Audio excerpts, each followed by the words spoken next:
Yeah. Yep.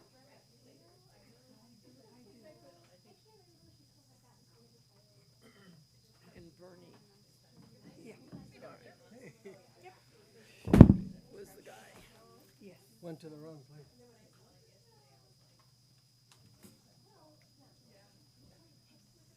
And you're here in Levi, or where are you? No, I live in Little River. Oh, that's right, yeah. Yeah, I live in Little River, and I'm Ted's. And then I'm the chair of behavioral Right. health right now, Yeah. but I'm the liaison to Measure B. But I've been coming to Measure B meetings since the first one, Yeah. before I was ever on the board.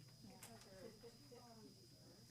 I wanted to know what was going on, and I wanted to make sure it happened.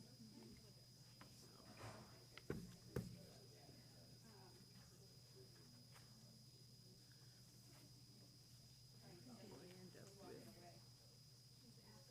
Oh, these are the ones I printed.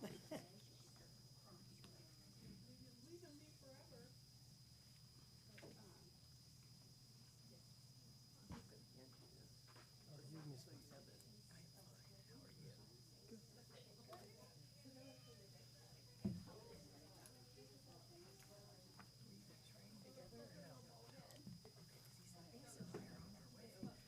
We came in at the same time. North State Street. We knew where he was going. Hopefully, we won't need to do Good this morning, except how for are you? we're having meetings. No, we rode in tandem, but he got off at North State Street for some reason. Registered veterinary technician. It's been a very complicated afternoon. I hear that. Yeah. Okay. I'm doing okay. How are you? Doing okay? Good. I'm glad we're all together. Yeah. How are you? I'm fine, thank you. How are you? Good. I'm out of District 5, which is February. There's somebody from each district. There he is. All right. Oh, And Hey, next to the seen you somewhere. he drives faster than me. Oh, apparently. is that That's what he it? Well, said. he gets off at odd places. All right, we're all here. We waited for you. Thank you very much. Yes, thank you for the call. I did, and the good news is there's a CIT class going. It's great news. See, aren't you glad you went there first? Oh, you did. Got to check in and see how it went. And we talked to the instructor, it's going fine, and they love Measure B. All right. Well, are they at Redwood Valley? Oh, cool. so let's call the meeting to order. It is 1:08. And can, Daviani, will you take roll call, please? Member Barish, Here. Member Wilford, Chair Evian, Here? Member Ramos, Here. Member Bach, Here. Member Miller, Here. Member Pierce, Here. Member Allman, Here. Member Muschetti, Here. Member Brett. Here. All right. Item 2 on our agenda is public expression on non-agenda items. Any members of the public here to speak on non-agenda items? No. All right, let's keep going. Item 3, committee matters. 3A, approval of the minutes from our August 27th regular meeting. Is there any comment on the minutes? I'd like to make a motion as to approve the minutes as presented. I'll second it. Right? Can we have it's not a roll call. We have a roll call for the, to approve the minutes? Please? Member Barish, Yes. Member Wilford, Yes. Chair Evian, Yes? Member Ramos, Yes. Member Bach, Yes. Member Miller, Yes. Member Pierce, Yes. Member Allman, Yes. Member Muschetti, Yes. Member Bradley. Yes. All right, item 3B, the November 2025 Measure B financial report. Andy? All yours. Oh, thank you. I just have just a grant update, just to let you know where we're at on that. Total, we have received total, 8.3 million in grant funds. We have one more regular drawdown of about 114,000 to go. And then once the facility, we get the certification of completion is done, we can draw down the remaining 10% that is outstanding, about 936,000. We have all the documentation ready to go for that once the completion is done to submit that Wonderful. drawdown. That's all I have. Right. Yeah. Andy, can I just ask a quick question? Sure. Oh, no, it's there. Never mind. It's in the revenues. Yeah. There is a grant Yes, we added that in the grant revenue fund. line, yeah. Grant project revenue. Great. It says though, oh no, there's the 8.523. Okay. Does someone want to make a motion to approve the November financial report? I have a question, though, beforehand. Sure. In looking at Measure B expenditure plan, I don't know if this comes within the budget to ask this question now, but the acquisition cost on the Behavioral Regional Training Center does not appear to be correct.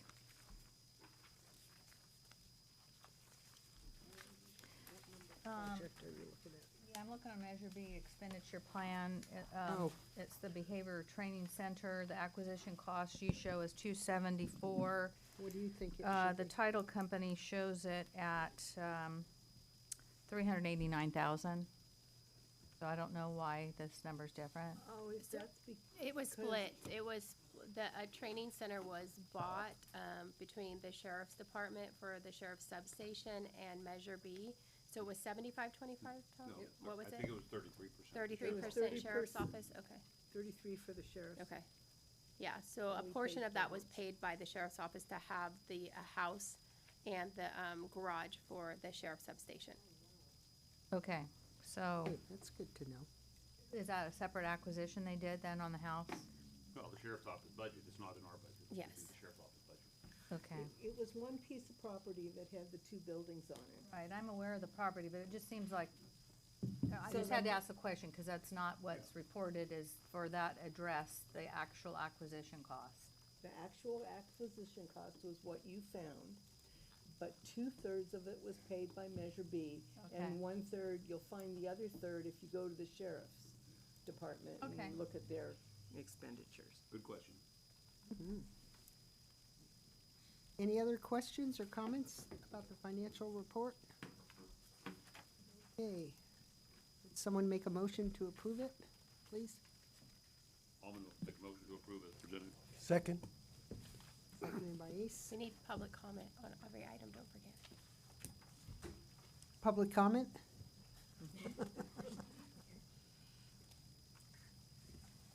Oh, okay, ready for roll call, please. Member Barrett, Here? Member Wilford, Yes. Chair Evian, Yes? Member Ramos, Yes. Member Bob, Yes. Member Miller, Yes. Member Pierce, Yes. Member Almond, Yes. Member Muschetti, Yes. Member Bradley. Yes. Thank you. Item 3C, update and discussion regarding Measure B related items at the Board of Supervisors meeting. We haven't had any items to present to the Board of Supervisors as of recently, at the last couple meetings. Okay. All right. Item 3D. Update and discussion regarding the status of current Measure B projects. Right, so you guys have the report in here that gives you a detailed list of where the current projects are and gives you some pictures of the psychiatric health facility.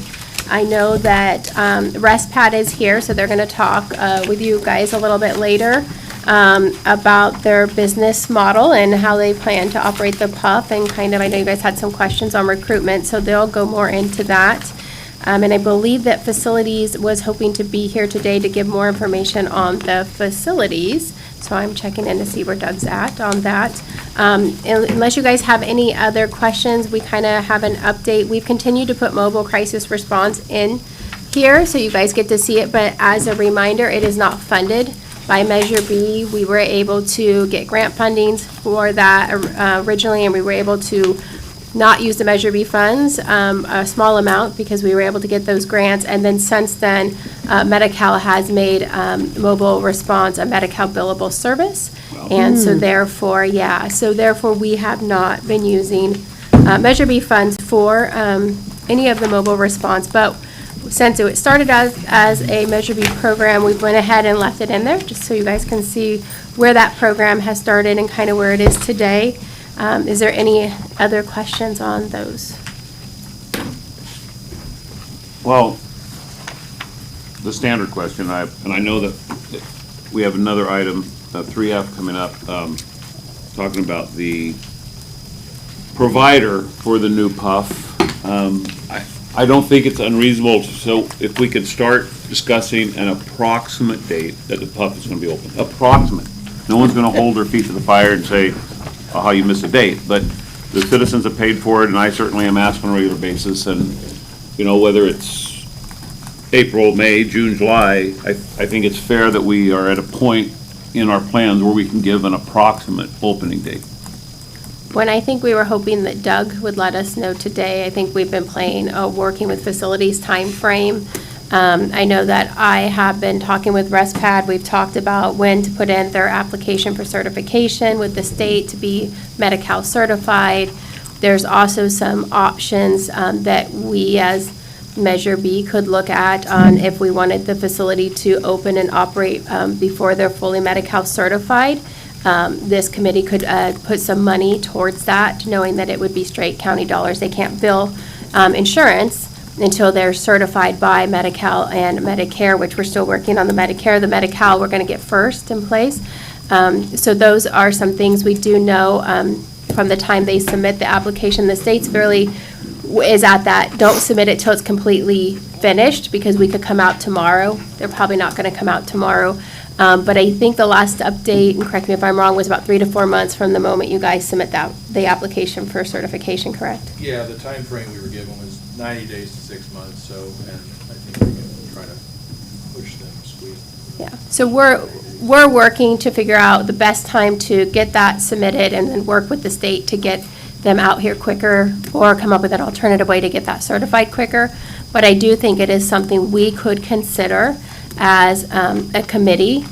We did get that $9.7 million grant to go towards the PUF, so that's actually has reduced the cost that it would have been of Measure B funds to build the facility. We could figure out a way if we wanted to use some Measure B funds to upfront, in the sense of fund for people to start going to the facility sooner than may be allowable by if we were looking fully for insurance reimbursement. I see, okay, thank you. Aren't we still up against the back order on the electrical? That's what equipment? Doug needs to speak to today. I know that there's been, and I don't want to misspeak to it because that's really their expertise, but I know that the switch plate is actually, they have a better estimate arrival date, so that's moved up. And I think we're hitting a little bit of a barrier with the generator, but we have some potential backup options for that. The big question with that is, will Medi-Cal certify the site with an alternative method than having the actual generator installed? And so that's kind of where that comes into play. But I know Doug was working on that, and I was hoping he was going to be here to give that update, because I don't want to misquote anything. And I did send an email to DHC, sorry, my apologies. I did send an email to DHCS and ask them to give us an answer on that, so hopefully we'll know that shortly. Yeah, and we did too, so we'll see. Oh, okay, One of well, us- then yeah. one of Between the us two of gets us, it. we'll get an answer. So, and I appreciate that, but we meet every 3 months. Is there a reasonable expectation that this committee has that when information is received from the state, you get a better idea that an email will be sent out to the staff? We can put it in the monthly update, if we want to add it to the monthly update, because if the updates go out monthly with this stuff, so we could add that to the PUF as an estimate of what we're hearing. from. You're saying we have to read every page now? Well, you could, no, you can, Tom, you can just go to the PUF update. Miss everything out, just go to the PUF update. That would be one way we could do it. Or we could send an email out, we just have to make sure it doesn't become a chain email. Janine, is there Yes. any way that we could get him on the phone to make the meeting more meaningful, to get an update? I have reached out, I don't know where he is right now. We could just put him on speaker and to the mic and ask questions. One thing was, he was called for jury duty, and and I don't know if he got selected, but I know he had jury duty, he had to appear for jury duty yesterday, because he did let me know, but he said he would be here. I am worried that maybe he went to the training center like everybody else, so I will try to, I think you're also trying to see who you can reach. But we could, move the agenda items and have ResPad speak. That's still part of the That's good. thing, and then give us some time to see if we can locate Doug. You guys are good starting earlier? I have a question. Yeah, So you said that the mobile outreach is now medical billable? Medi-Cal. Medi-Cal billable, medical. So we had put a $100,000 placeholder, thought about that in our long-term plan. Should that still be in there? there was conversations about whether or not we would want to continue to have that as a buffer for those that have no insurance. Okay, okay. Great. Any other comments? No? Okay. So can someone please make a motion to accept the current Measure B projects and status report? Do we need to do that? We're waiting to see if Doug shows up too. Well, we're done with 3D, but then we're gonna move to 3F. Yep. No, I'm not talking about 3E. I didn't think we made a motion to approve 3D, to approve the status report. Did someone make a motion for that? Not yet. I think that was just a briefing. With all due respect to the chair, this is not an action item, it's information. Well, on the agenda, it says And recommended. whoever made the agenda doesn't Okay. understand, because it's just the information. We Okay, don't need action. gotcha. Okay, we're jumping to 3F. Discussion from psychiatric health facility provider on opening and operating the facility. Yes, ma'am. Thank you. Would it be better if I stood over here maybe? No, right in the center, right there. How about over there? table so you can get in there. Like a gladiator or something. Yeah. Like that. Yeah, in the middle. Come on, Bill, you come up here. Hello. Hello. My name is Kurt Edgar. I am the president and CEO of ResPad, the two facilities, and I have Bill Hunt with me, the administrator of the Red Bluff facility. So, and we'll start off by saying thank you. We very much appreciate the opportunity that you guys have given us to operate your facility, and we are committed to doing an excellent job and providing what's a very much needed service for this community. So I don't know exactly what kind of information I can share with you that would be beneficial to you, and I'm sure you probably want to ask a lot of questions, so I'll be brief. But I will say that our facilities were founded by Dr. Nawam Baruka. He's a psychiatrist out of Sacramento that started the facility in Shasta County because he saw a great need in Northern California for psychiatric services. Up until that point, there wasn't a facility there, so much like Mendocino County. And he started it with the idea that we could provide compassionate care, that we would put patient first, and we continue to do that even today, 13 years later. Dr. OK has passed away. We call him Dr. OK. He passed away in January, but we continue on with his mission, and we are very much want to continue to spread what we do to other communities in California, Northern California. So with that, we're open to any questions. I will say our current facilities, we have the Reading facility, which takes only adults. We're 16 beds. It'll be pretty much the same here in Ukiah. Will be 16 beds and taking adults only. And then the Red Bluff facility, which Bill runs, is both adults and youth. So 13 to 18, yeah. Yes. And both facilities stay very full, and based on the numbers that Dr. Miller has shared with me about Mendocino County, I would expect that this facility will quickly fill up as well and pretty much stay full. So with that, is there anything any questions that I can answer?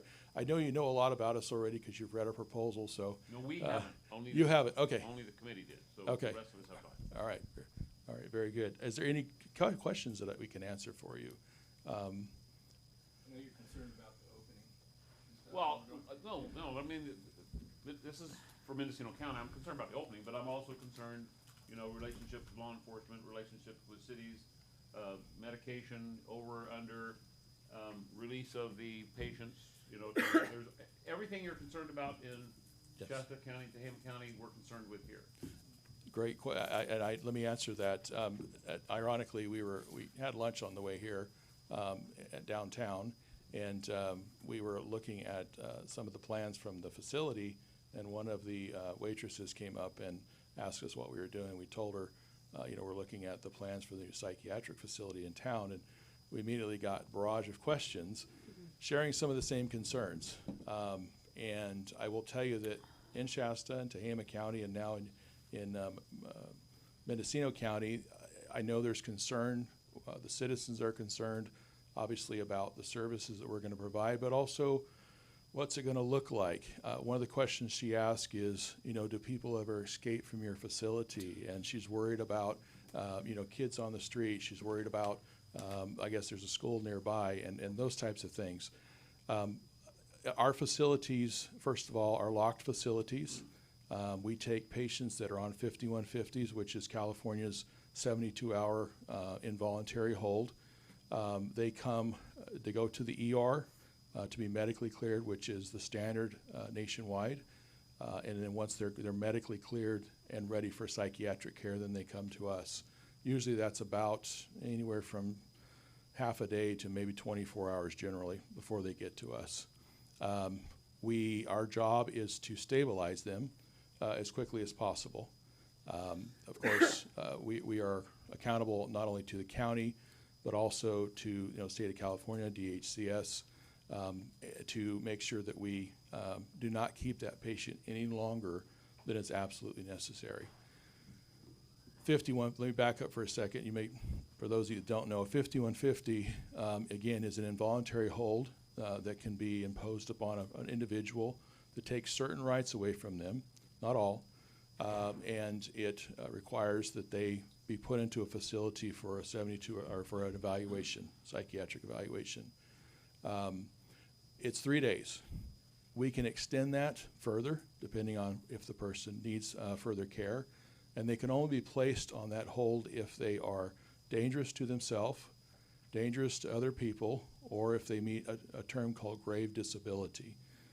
Grave disability historically has been defined as unable to provide or utilize food, shelter, and clothing due to a psychosis or alcoholism, is the typical or the current definition. It is changing as of January the 1st. I'm not sure if Dr. Miller shared that with you guys or not, but SB 43, as well as another bill, SB 1238, that passed some time ago, is going to change the definition of grave disability to now mean a person that is all those things, unable to utilize or obtain food, shelter, and clothing, or safety because of not only psychosis but also drug use. So that's kind of in a nutshell the definition change. It's going to be an interesting thing. The counties had 2 years to put this a plan in place to deal with these new individuals that could be placed on 5150s for those reasons. Many of the counties are still trying to get it in place as of right now. The deadline is December 31st of 2025. So what we don't know in the mental health community is how that's going to impact us, what that's going to look like after January the 1st. So there's concerns that we could see an uptick in the number of people placed on 5150s. I suspect that it's going to be county by county, depending on how they choose to use the new definition, the new law. But we're not expecting to see a huge change, honestly. We take people on 5150s, as I said, because of psychosis. We do also get a lot of people that come to us with addiction issues, with drug use issues, what we call substance use disorders. And we are able to deal with mild to moderate substance abuse disorders in our facilities, which is what DHCS has allowed us to do up until January 1st. DHCS, by the way, is Department of Healthcare Services. So we're able to deal with people that have, come to us that are positive for methamphetamines, or positive for opiates, or positive for other drugs. And generally, they can withdraw. Sometimes we actually assist them with medication to help them withdraw until they can sober up. And of course, we address the underlying issues, hopefully, which is their psychosis or other mood disorder, et cetera. So that's kind of some of the things that are coming and what we currently do in our facilities. There is a couple different holds, one of which is a 5150, as I mentioned before. That's kind of the one that you probably hear about. Sometimes people talk about. I think there's even rap songs about it. I don't know. But we also have what's called a 5250, which is an extended hold for 14 more days. If a person at the end of the 72 hours needs further help for stabilization, we can put them on that for 14 more days. In the event that does happen, the law requires that person has to have a hearing before a appointed hearing officer, county appointed hearing officer, and they hear the case and then determine if there's just cause to keep them that 14 days. Beyond that, there's also an additional hold, which is called a 5270, which is 30 more days. So I won't go into great detail, but what it boils down to is 47 days total. I say all that to say that one of the challenges that we deal with in the communities is a lot of perception and misperceptions about mental illness, and I'm sure you're aware of that. I hear people say all the time, why aren't these people locked up? If we drive through town, we see people laying in the streets or, in the parks or whatever. Why aren't they in hospitals? Well, the reason why is because in California, they have rights. And some of those rights include the right to not be apprehended without a reason. And the reason has to be defined, as I said, under 5150 law. So the questions I got from this gal, again, are people going to get out? No, we rarely ever have people escape. We treat them very, very well. And for the most part, they're thrilled to be there, at least after a few days. Sometimes they're not happy when they get there, but after a while, they tend to figure out that it's a pretty good place to be. And if any of you, don't have a vacation spot, we offer a bed to lay in, 3 meals a day, 3 snacks a day. You can do crafts during the afternoon. You can go to group therapy. It's a pretty awesome experience. It's like a bed and breakfast, but it's locked and you can't get out. So, question. One of the issues. John Haschak, 3rd District Supervisor. One of the issues that we've had in Mendocino County is the staffing of these. And so what is your plan to staff with the psych techs, with the psychiatrists, everyone that's included, and how are you going to fill that staffing need? I don't mean to do all the talking. We honestly, it's going to be challenging. This is a community, I believe, of around 15,000 people, Ukiah, and then of course there's other communities around here, Clear Lake. I think Sonoma's close to an hour away, or Santa Rosa. So it's going to be challenging. We have already been in contact with the adult school, which I guess has an LVN program that's currently going to be moving over to Mendocino College. I've been in contact with Leslie Klein there, which I think is one of the directors, and we've already been talking about how many students do they run through there. letting her know that we, will be interested in hiring some of those students once they do graduate. She's got a class, I think, that graduates this week, if I'm not mistaken. So that's one source. We'll hire some nurses from there. We obviously will have to recruit people that are already in the community, as well as some people that were within driving distance of the community. And so what we do is we really try to be very competitive and provide not only a competitive wage but benefit package to attract the best candidates and the best quality candidates. I can tell you that our turnover rates are very low in our facilities because people come to work for us and they generally stay, sometimes a very long time. And so we try to not only hire good people but keep them. There are certain positions that are very difficult to hire. One of those is what's called a licensed mental health professional. That's an LCSW, licensed clinical social worker, also a licensed marriage and family therapist. LMFTs are very hard to find. There's a massive shortage nationwide. So we've had to be creative in both of our facilities, and we've done it with the supervision and understanding from the state of California. What we do is we hire people that are master's level prepared but may not be licensed yet. So we don't just leave the position open, but we fill it with an individual that's in the process of getting licensed. They're capable of doing the same job. The patient still gets the services they need, and hopefully that person gets licensed and stays with us and becomes one of our LMFTs or LCSWs. So that's a difficult position. Psychiatrist, I've already got a psychiatrist lined up. I know that there may be psychiatrists in town locally that we will certainly reach out to, but I do have one psychiatrist that is interested in working in the Mendocino facility. So that question is our single biggest concern is staffing. To be successful, I think you said there's 500 referrals you had last year for Mendocino County. They're about 20. You guys are about 25% of our business in both facilities. We know we can fill the beds. We know it'd be successful. It's going to be the staffing, 100%. I've got mid-levels, nurse practitioners that will do telepsych while we're getting up and going. We will be recruiting. The question is the question you guys got, when are we going to be open? When can we apply for licensure? Because we're going to have a payroll several months before we're even taking patients in that facility.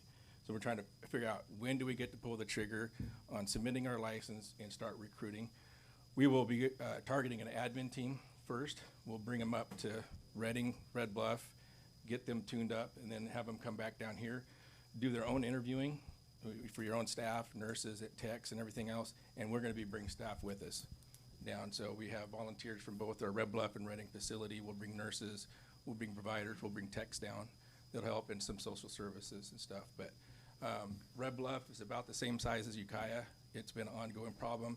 We did it by recruiting. I've got 3 colleges that come through my facility, Chico State, Simpson, and IOT.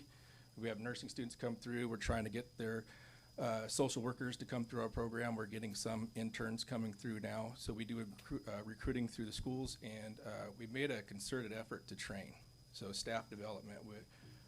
ResPad first opened, it was kind of a hole in our swing. We weren't very good at our staff, the training and stuff like that. So dedicating more resources into our training and stuff, our retention went way up. So we do really good. So we've been successful that way, but that will be the challenge, is getting the staff. We believe in building from the ground up. We're going to bring an admin team in first, but we're going to really focus on nurses and techs, the people on the floor. They're going to be doing the hands-on patient care. We'll start with that, and then we'll build up from there and stuff. So we'll bring social services and admin with us if we have to. The goal is to get patients in there as fast as possible, and we need the techs and nurses for that. I hope that answers some of your questions there. I will say that before I get to you, that I don't know if you're aware of this or not, but the state of California imposed a minimum wage for healthcare workers that went into effect in July of last year. And that's, for us, in our type of facility, it's $21 an hour, which is a pretty good starting wage for an entry-level position. Honestly, we were dreading it, and it was, something that we obviously had to foot the bill for, but it's actually helped us in the long run because we've managed to recruit. It's made it easier to recruit entry-level positions. So that minimum wage is going up again on July the 1st of 2026 to $23 an hour. So we are going to be hiring people in entry-level positions at $23 an hour come July. And I think that will help us tremendously. Of course, there's a trickle-up effect that happens because, ultimately if we're paying entry-level that wage, we've got to pay, the next step up a little bit more. And so, again, I think we're very competitive. I don't know for an LVN, for an example, what the starting wage is here, but I was talking to a lady at the adult school today, and she gave me an idea of what they typically make, new grads make here, and we're paying about $5 an hour more than that currently in our facilities in Reading and Red Bluff. So, but as Bill said, Red Bluff, we did the same thing. We had 15,000 people in that community. We knew we were going to face some difficult challenges with recruiting, and we have done an excellent job with it. We run full staff. We do not run short-staffed. That is not our policy, not our practice. If we need to, Bill and I will get out and work on the floor. I mean, that's our motto. We do not run short-staffed. So we mean, so Title 22 has minimum staffing requirements and stuff. We go a little bit fatter than that. We staff a little bit heavier. We believe in making sure we can maintain the safety on the floor. Then if there's call-outs, illnesses, or whatever, we still try to call in for coverage and stuff, but we have it already. The added payroll is nothing when it comes to work injury or patient injury or whatever and stuff, and we can keep the beds full. So when we don't have the staff, we run minimum staffing, minimum requirements. If there's call-outs, we have to stop taking patients. We can't take them out of the hospitals because we don't have the staffing to cover it. Or if there's an increased acuity line of sight one-on-one, we've got the built-in coverage. So the goal is to not stop operating. We can keep taking patients in. We don't have to say we can't take patients because we don't have staffing. So it's just been a philosophy that's worked very well for us. I'm sorry, I asked you to help your question. I'm sorry, I don't. Hi, I'm Mrs. Carrie Vaught. I have Vaught, several thank you. questions, then some comments, so Sure. I hope it's okay to ask several questions here. One is our oversight committee. We don't see your contract that you have with the county. I'm assuming at this point, you signed a contract with them or not? No, we have an MOU with them Okay. to just like continue doing the relationship. We're working on a contract right now. We didn't want to do a contract earlier because as we know, rates change. And as everything's changing, so we wanted to get closer to when we were opening to make sure we get a contract that actually fits their operating cost. If we had done a contract a year ago, I guarantee you it would have been out, Yeah. rates as it is by the time we open and. Is there April. going to be in the contract some staffing requirements that your company is required to meet certain obligations and timelines? So, again, you're talking about the number of staff, is that right? Yeah, like, Or- so that we don't have a situation where our facility opens and, it's 6 months, a year down the road, you're still scrambling. The public's gonna be upset about that. So is there anything in the contract or plan to be in there that requires your company to be accountable for if you can't hire the people locally, that you bring people over here and fill the entire site with employees? I'll refer to Dr. Miller. I don't believe there's anything, that type of language in the contract as of now. I know we're currently working on it. We're working on it. I wouldn't say that there's specific that's specific, but it is that there's an expectation that they're able to fully run the facility and take Mendocino County clients. So I give you an idea. The conversation that we actually were having on the way up here is that, again, we're planning on pulling staff from our other facilities. We've got tons of volunteers. They're happy to come over here. So we're going to be staffing initially, probably with some of our experienced people from the other facilities along with those that we've hired. And the idea is, again, to be able to hit the ground running. It's in our best interest, obviously, to get our census up as fast as possible. This is a huge investment for us from a financial standpoint. I would say, all told, by the time it's all said and done, we're probably going to invest, probably wrap up close to $1 million. So we need to get patients in as fast as possible and get our census up so that we can bill for it. So that's the plan. I'm going to bring in experienced people for sure the first week, because I want people that are capable of getting referrals processed as quickly as possible and getting patients admitted as quickly as possible. So, guaranteeing, yeah, it's going to happen. I mean, whether it's on the language or not, we're going to make it happen because we have to. That's the bottom line. Have you started advertising locally here in this community for these positions coming available? Gosh, I have not, and I'll tell you why. It's because the open date, or the anticipated open date, it's just gotten pushed out, and so I need to have that nailed down pretty well before I start recruiting. If I hire somebody next week and we don't open the facility until May or June, I'm asking that person to just sit on their haunches for 5 months waiting for us to open, so I can't do that. At some point, when we have a somewhat firm date, then yes, I can go ahead and start recruiting. I will say, however, that we have already created a website for this facility, and it has an online application as well as a job board, and so we've actually had people apply already. What is the website? So it's going to be www.restpadmendocino Coast. So Restpad is spelled? RESTPADD. Okay. Yeah. If I could get, I don't know if this is possible or not, but if I could get a list of your email addresses, I'd be happy to send out that web address as well as some other information that might be of interest to you. So I had another comment about the minimum wage requirements for some of these positions. I have found that I'll call you guys on the Highway 5 side, and we're on the 101 side. There's a drastic difference in wages, and while that might be the state average, I can tell you that, these rates that you're saying seem reasonable. I'm just going to be cautious of saying that I think that those are on the low side for this area, for the type of individual that you would want working there that's got some basic qualifications.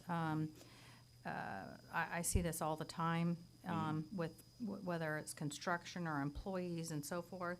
And, you have somebody like here in town, In-N-Out Burgers, that might be close to $20 an hour. So, I think you're going to end up paying more money for people here than you are over there in Reading, Red Bluff, because the cost of living is a lot higher here, just from rentals to purchasing a house. And it goes back to, if you're looking for somebody at a higher caliber that's going to be an employee, I realize that you can't start advertising it necessarily and offer them compensation right now because you don't know what's going to open. But some of these people need to make plans, and you could put a date out there that be generous and start advertising for those upcoming positions, with an estimated start date, because people have plans and they need to, if they're going to move from another community, whether they're selling a house or they're getting out of a lease, all this takes time. And so my recommendation is you put something out there and be generous with your time of a start date. thank you. I will definitely take that advice.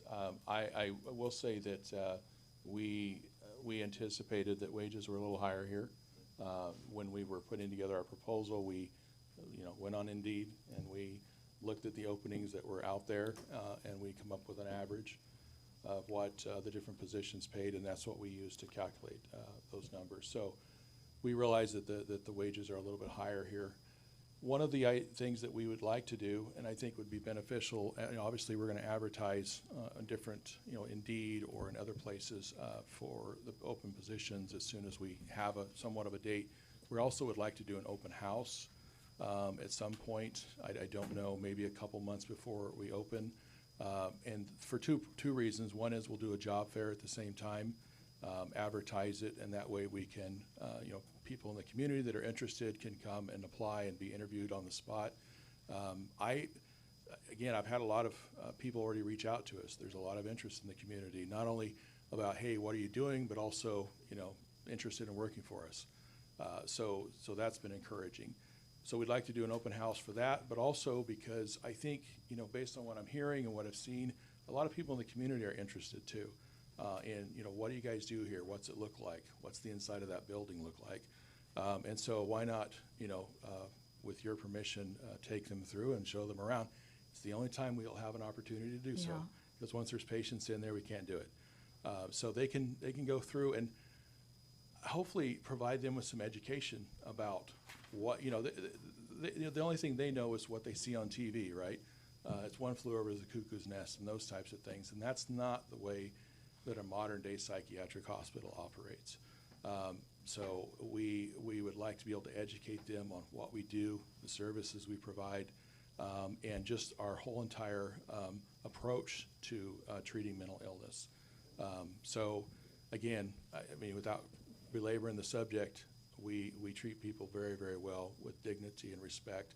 I'll give you an example of one of the things we do. So we actually have a clothes closet in our facilities now, and people donate clothes because we get people that come to us that don't have any clothes on at all. They're naked. They were picked up. It's amazing the number of people that sometimes get picked up on a road or highway with no clothes on.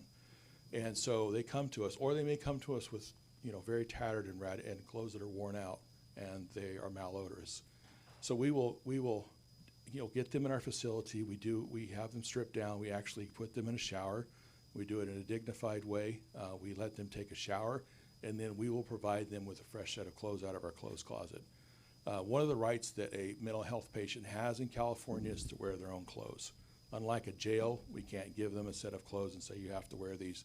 They have the right to wear their own clothes. So we give them a set of clothes. And so they feel they're clean and they have clean clothes on, and just that alone really gives them a boost. It makes them feel so much better about themselves. So that the experience is a positive one. And then oftentimes when they discharge, we will let them take those. We don't take them away and make them leave naked. We will give them the clothes when they leave too. So yes, we do just those kind of things to try to make it as pleasant as possible. So I'd like to educate the community by doing an open house and let people see what we do. I have one last question. Sure. I don't want to hog the mic here, but, okay, let's talk about the folks that are there. They went the 72 hours. They need more time. They got the court approval to extend, and they've now went to the maximum time that they can go, which was, we were 40 some odd days? It ends up being 47 days, yeah. Yeah, okay. What happens, what's the next thing that happens after the people have spent their 47 days there and they're just not ready to be released? Where do they go from there? I'm doing all the talking, so. It depends a lot of times. It could be LPS conservatorship referral, right? So we'll start the TCON process. That'll be between us and the county, really up to the county. So it'll be a psychiatrist referral on that.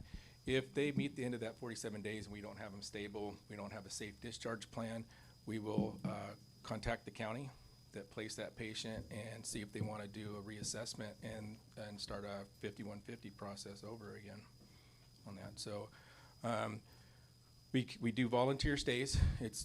We don't usually take them volunteer admission. It's got to be an involuntary hold, even though we're supposed to, but we will not do a grave disability patient on a voluntary hold. If it's a DTS, DTO, yeah, but grave disability, they can't make that decision, right? They don't have the competency to do it. So that'll be where we're at that point. It has happened. Frequency is very, very low, that we've ran out a 5250 and a 5270 hold and stuff like that. But we're usually, before that 5270 is up, we're having conversations. What are we going to do? The medications are not working, or it's slow, or maybe we made a medication change or whatever. It'll be going back to the county on the discharge and seeing about a reeval. I just want to add in, because ResPAD works with us a lot, and so we also have the crisis residential treatment. If somebody is, maybe they're stabilizing, but they're not stable enough, and also Madrone House, which is the crisis respite, that sometimes the plan will be to work with the individual to go to. We also have the crisis respite on the coast.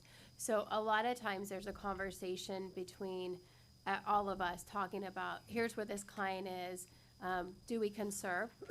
That's sometimes the only option. And then there's also those lower levels of care that sometimes I think Redwood is really good about working with ResPAD, about saying we have an alternative placement, we'll pick the client up and get them. And that is one thing, I don't know that you guys get that from every county, but we pick all of our clients up and drive them back to Mendocino County. It's not required, but it is something that Mendocino County has always done, is that every client that goes to a psych facility, we offer to drive them home so that they don't have to take it. They don't all do it. Some of them say no.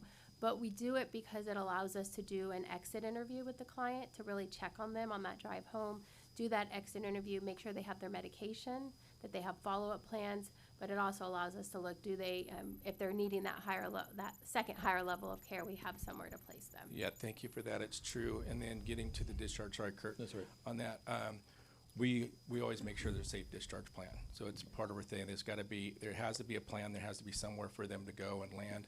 It is in our contracts that the placing counties have to pick up their clients. So we both contract. I've got 14 county contracts in Red Bluff. I do Humboldt, Del Norte, Modoc. I do, Placer, all above, and they have to come get their patients. So when they're in Red Bluff and Tehama County, the concern was I was going to discharge them to the street, and stuff. No, they have to come and take the patient and take them back.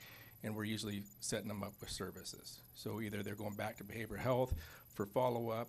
It might be a lower level of care, a board and care, MHRC or whatever and stuff, but there's got to be a discharge plan. Even if we get a homeless person, homeless Shasta County person, they want to stay homeless, we will discharge them to the mission with follow-up care appointments. Yeah, and let me kind of speak to what Dr. Miller was referring to as well. We work very closely with the county.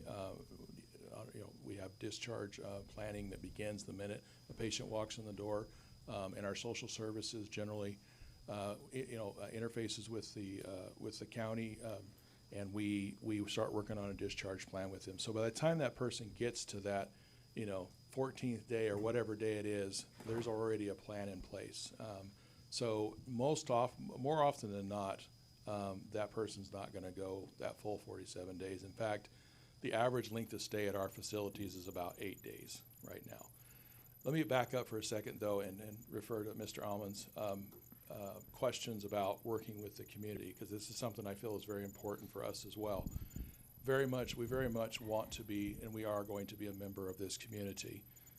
And by that, I mean, not only being visible in this community, but also, working together with members of the community to make this, this is your facility. You guys have spent a lot of work and money and to make this happen, and we want to make sure that it works for you. So with that said, law enforcement, Mr. Almond, is that the right term, Correct. Mr. Almond? Law enforcement, we work very closely with them. At our current facilities, we actually have a quarterly meeting with our law enforcement representatives, as well as the directors from the emergency departments, to discuss what is working right in our community and what needs to be improved, to network and hopefully build relationship and rapport with them so that we can problem solve when things come up. So that's some of the things that we do. We have a very close relationship with our county partners, and we meet with them regularly so that we, again, can deal with whatever issues come up. We try to work with even, businesses in the area. There's going to be a lot of equipment going into this facility. We've already reached out to a lot of suppliers in this community, stores in this community. I was on the phone today with Peterson, the people that do generators here locally. So we want to, again, make sure that we are keeping business in the community and that we are working with people already within the community.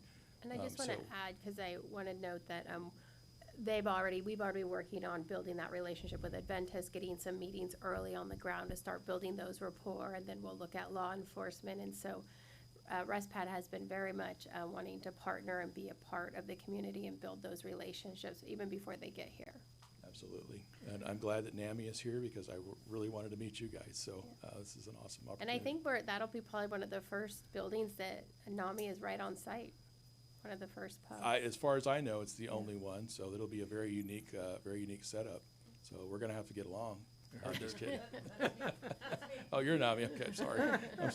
I just. True. We heard you guys brought donuts every day. So, Mr. Alma, did I address adequately? Okay. Thank you. I have a two-part So do you not open, do you open with a full staff in place? Is that a requirement to have a full staff in place before you can open? So that's the first part. And with your experience with other facilities that you've run,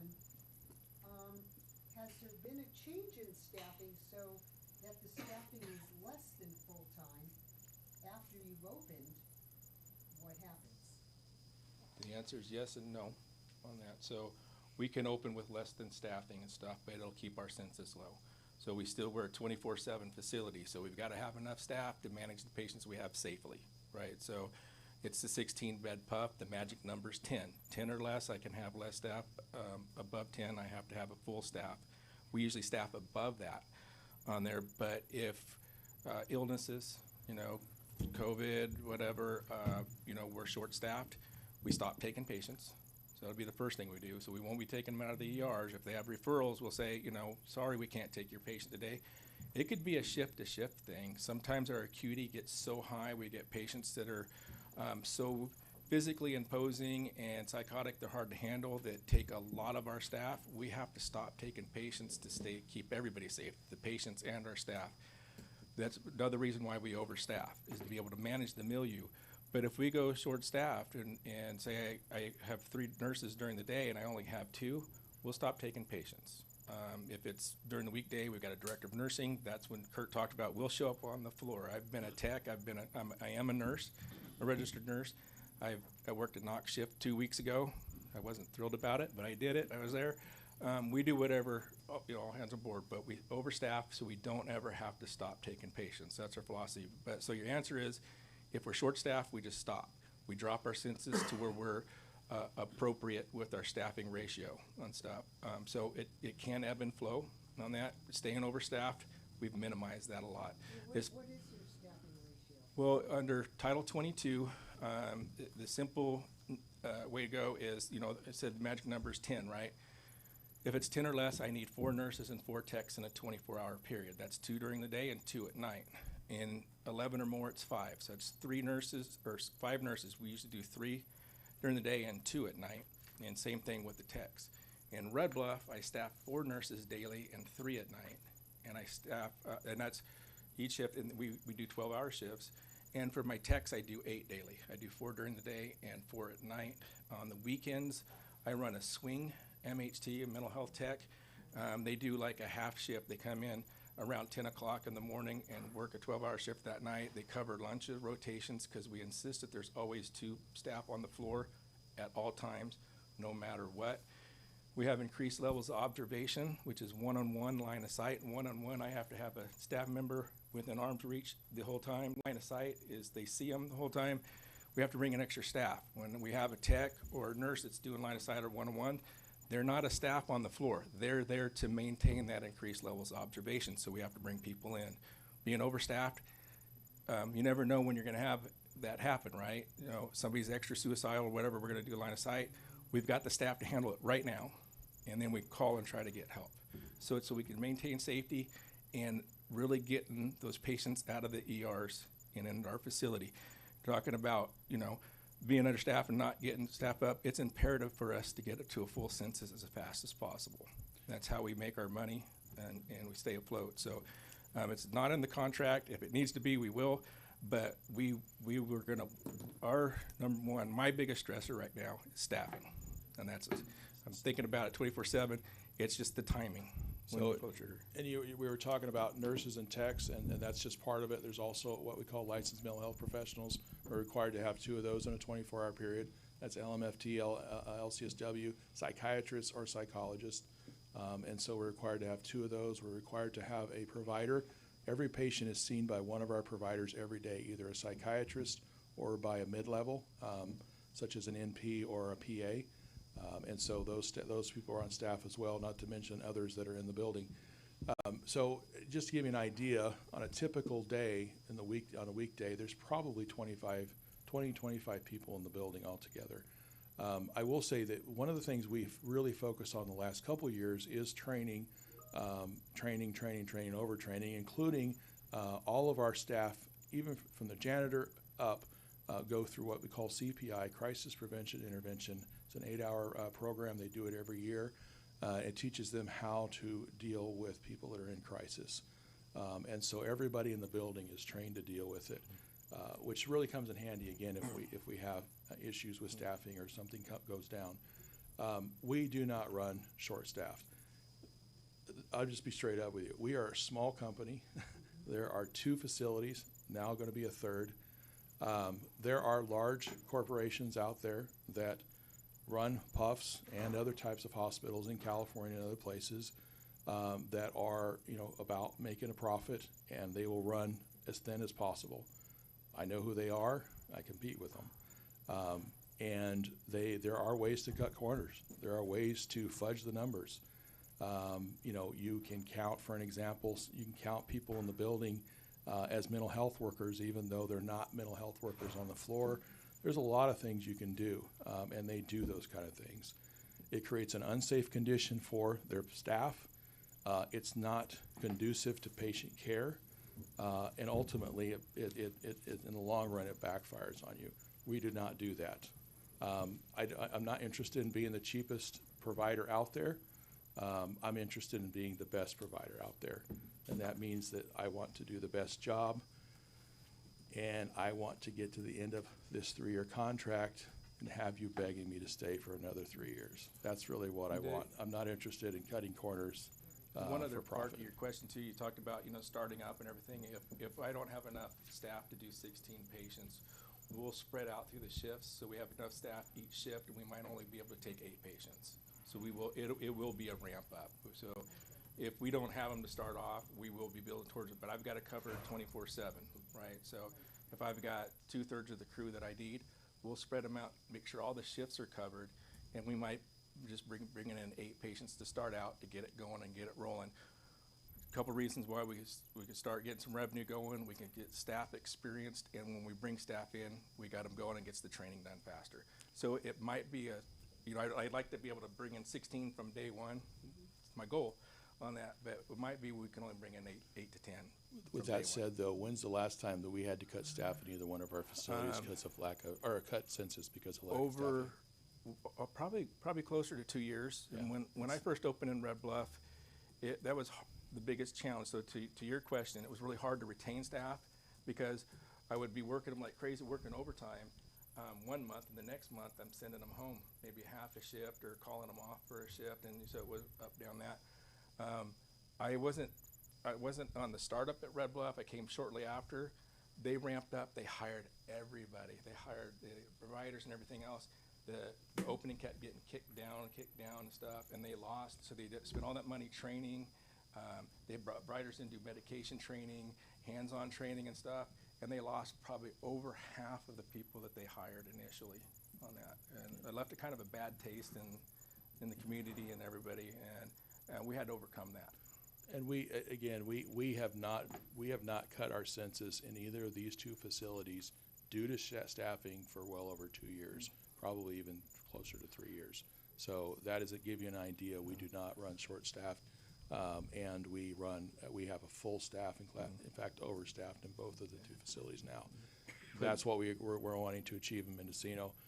If I tell you again, as Bill's saying, if I tell you that we're going to have 16 patients on the first day in this facility and fully staffed with everything, I can't honestly tell you that. Are we going to shoot for that? Absolutely. I can assure you that we will be doing everything in our power to get to that place as fast as possible, not only for the good of this community, but also because again we need it for our own business purposes. So it's in our best interest. And can I just say, Sherry, I want to make sure that you guys realize they get paid per bed. Yes. So they're not getting money if they leave their beds open, right? So it's in their best interest to take 16 people, as many times as they can, because we're not paying for vacant beds. They are making money based on the number of clients they take in. Yes. It's not a Per bed basis. It's a daily rate per Daily rate. per patient per day. Yeah. This has to be said. If you look at our numbers now, Mendocino County does not have 16 people a day in psychiatric health facilities. And I don't want to sound like my cheese is slipped off the tracker here, but we have to talk about this right now and saying, I know you're in the business to make money, but we're never gonna keep someone in our facility who doesn't need to be there for the purpose of making money. We have 14 contracts with other counties where we bring in patients on that. Mendocino is, I think, is 25%, give or Yeah. take, of yours. But we're going to, so part of this deal too is, and Dr. Miller has explained to us that we want to serve Lake County as well, right? And that's part of the, is that they, yeah. No, we've always talked about if we don't, that we will serve Lake County clients, because if we can't fill the beds, Right. the provider's not gonna come in if we can't fill their beds or pay for the beds, right? So we've always said that, Mendocino County clients have first priority, but we're not gonna tell a provider you have to leave your bed open. And we know that there will be, as we ramp up for them, hopefully private insurance will want to contract with them. But, that's up to the private insurance. They have none of us have power to make private insurance contract with any of us. So there may be, but definitely in the beginning, there's pieces where they might say, Blue Cross might say, yeah, we're not going to contract with you. This will be a learning curve. We've talked about Medicare, and it's a great I think a great business practice for them, because they'll be able to maybe expand what they do. But there will still be some clients that may have to go out of county, and our youth will still have to go out of county.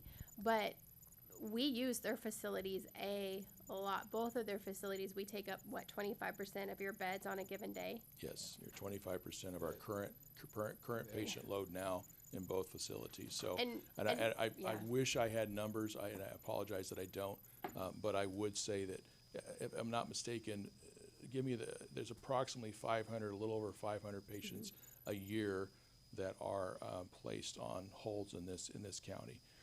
So with those numbers, just that number, and assuming that we can't take every single person, that would be enough to keep the beds full.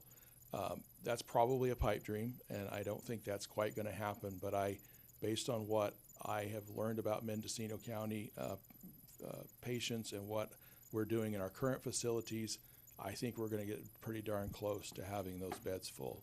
And I just want to, because Tom, I know you asked the question, they can't keep someone longer than they're acute. So the moment someone's no longer acute, Medi-Cal stops paying. So their private insurance, Medicare, Medi-Cal, your insurance will only pay for while you're acute to stay, because it's acute care. So the moment you no longer meet acute care, the insurance provider, Medi-Cal, Medicare, they stop paying for that individual.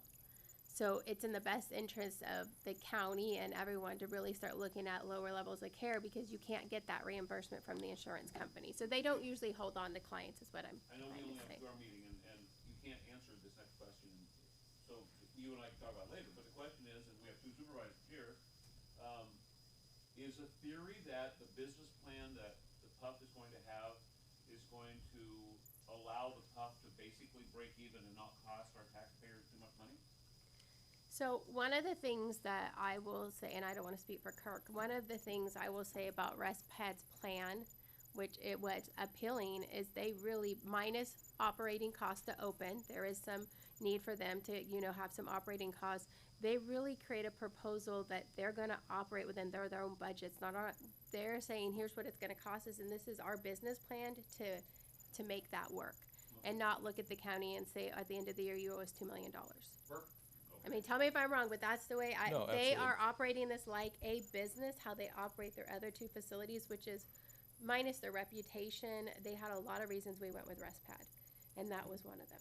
Yeah, I've never asked the county for money at the end of the year. And when we've gone to renegotiate the next contract, then, sometimes we have to talk about, increasing the rate because of that, but no. Dr. Miller and I have had a couple of conversations. My plan is to be very transparent as far as our budget, and I'm going to take it to her, and we're going to sit down and say, this is what it's going to cost us to operate. I reasonably have to make a little bit of a profit. I've got to pay my employees, but that's kind of how we're going to come up with what's fair for us and fair for the county. So, yes, I don't plan on charging the county at the end of the year. Like I said, I do expect to be, to be pretty darn close to full, especially if we do take some county, patients from Lake County, perhaps, even some other county. Interestingly enough, I've got counties reaching out to me wanting to know if they can contract with us already. So that's how much of a demand there is in California. But yes, Mendocino County clients will get first priority, and it's surprising the number that do get placed in facilities. There's sorry. We send clients from this county up north. Is that on a available bed basis? Does Mendocino County have an agreement with Red Bluff or Reading to pay for 2 beds every day, whether or not it's on a Only on available admission. It's whether they're available and we need them, yes? No, we only get paid for the patients that we have. We use what's called a midnight census, which is how we do our billing, and essentially we only bill and we only get paid for the client that we have at the stroke of midnight. No, I get That's how that, we, so, but I'm just saying for a county like Lake County, if they don't have any, let's say, they don't have a pup. Right. If they wanted a guarantee for themselves. You're talking about a prepaid bed. Prepaid They're talking bed, about yeah. the pre-beds that We no one don't, does we anymore. we've talked about it, we've been asked about it, we don't do that. On that, I wouldn't be off the table, but we haven't ever had to do that. To the question about, the patient stay and Dr. Biller, we have to get authorizations every day, and we call it a third party, so we have to meet the medical criteria that they need inpatient care. I don't want to put gloom and doom on this, but our biggest challenge right now with available beds is long-term clients. So my facility divides in half between youth and adult. There's a barrier there, and they don't commingle. And the way my barriers go, it depends on how many patients I can stick on each side of that barrier. I have 19 beds, but I can never go over 16 patients. I can't do it. So, but I could have like 13 on the north side, or shut the doors the other way, I can have 9. So it just depends on my census, my youth and adults. I have it set up to where I have 9 adults. 6 of them are in some kind of conservatorship, whether TCON or conservatorship. Our average length of stay is 8.5 days. Those patients' minimum right now is 2 months. They're not going. I'm not turning the beds. I'm not getting them out of the ERs because I have these patients. So I'm only turning 3 beds on the adult side. So I got St. Elizabeth as my local hospital. They get frustrated. Why can't you take our client? You're always full. Well, to us, it's the downstream. It's the long-term care, MHRCs, board and cares, crisis units and stuff like that, because we will get them out of your ERs and get them in there because we need to. Empty beds for us is not a good thing. And that maybe answers some more of Mr. Hallman's question too, is that we do have conserved patients that are there a little bit longer, so we're not turning over 16 beds every 8 days theoretically. And so that does tend to keep the census up a little bit. I thought of another question I have to ask. Oh, no, go. Sorry, but your conversation led to this question. So, can I ask you, do you get compensated differently for different types of clients? For instance, those would be Medicare, those with Medi-Cal. Can you tell me how that works for your beds? We're just flat rate. So we're a Medi-Cal facility. We only take Medi-Cal patients right now. Okay.